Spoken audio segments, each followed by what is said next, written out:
kërcënim dhe hetime kundër kandidatëve të opozitës. Do me thonë, një mal me broçkulla të dëgjuara sa herë ka pasur zgjedhje, të përsëritura sa herë ka pasur humbje. Pereja e këtyre zgjedhjeve është se në ndërkohë kemi një strukturë të tërë që është struktura speciale kundër korrupsionit dhe krimit organizuar, ose siç njihet nga të gjithë SPAK-u, që është në teren dhe është edhe në zyrë dhe është i fokusuar në marrjen e të gjitha denoncimeve që mahamendja mua janë lumë, sepse kur lexon këtë fletrufe, e kupton që kjo fletrufeja duhet mbështetur me denoncime, dhe denoncimet duhet bërë siç janë në stilin e kënetës, njësoj si ato të kohës dikushme. Denonco, fillo presionin, vër nën dritën e projektorëve prokurorët, detyroi që të fillojnë procese deri kur ajo që ti kërkon të marri trajtën e një hetimi, pastaj në momentin që fillon hetimi shpall fajsinë ti përpara se sa ta nxjerrë hetimi. Kjo është logjika e përgjithshme.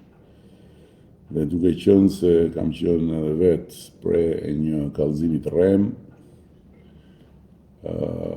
jam shumë i qartë se si zhvillohet e gjitha, por fakti është që tani më të paktën kemi një institucion që është mbi palet, e ka treguar që është mbi palet, edhe që leti shoh dhe leti verifikoj se ku janë votat që po merren në këmbim të kanabis, se kjo është kulminante.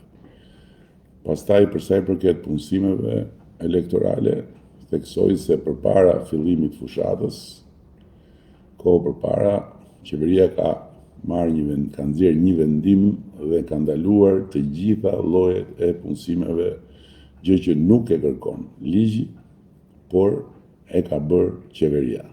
Pra, për të shprehur të gjithë vullnetin e mirë, për të dhënë çdo kontribut që fusha e betejës të jetë sa më e barabartë. Prokurime jo favorizuese, po s'ka fare, as favorizuese, as jo favorizuese, edhe pse, kujtoj, Shqipëria sot gjendet e para në klasifikim për integritetin e prokurimit publike në rajon, dhe këtë nuk e them unë, nuk e themi ne, këtë e thot Komisioni Evropian.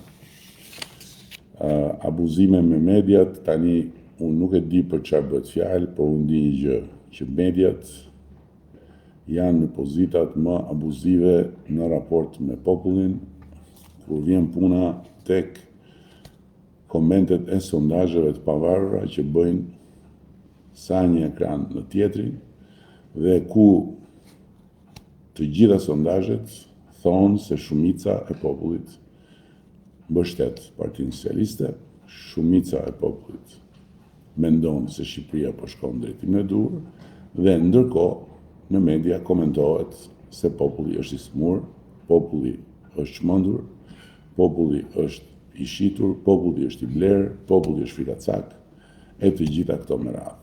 Pra, të gjitha këto i atribuohen popullit për një arsye shumë thjeshtë, sepse ata që komentojnë në 95% të rasteve, s'duhet i fut gjithë komplet fare në një thes, duan humbjen e Partisë Socialiste. Kaq, janë kundërshtar të investuar, nuk janë kritik të pavarur. Dhe për sa i përket emërimit ilegal të kryetarit të bashkisë, unë s'di cili është emërimi ilegal, siç ndodh në gjitha këto raste, ka një nënkryetare që bën detyrën e drejtimit të bashkisë, dhe që e ka marrë detyrë sipas të gjitha rregullave me delegim. kërcënimeve e time kundër kandidatëve të opozitës, këtu me siguri është fjala për hetimin e Bufit Kënetës, që nuk ka lidhje fare me fushatën zgjedhore. Ndërkohë që stafi, si gjithmonë, ka mbledhur pyetjet më pikante ose komentet më pikante, ku Ermali thotë sikur të jetë kjo fushata çdo vit do ishte bërë Shqipëria Dubai. Tani Shqipëria nuk ka arsye të mendoj të bëhet Dubai, Shqipëria po bëhet Shqipëri.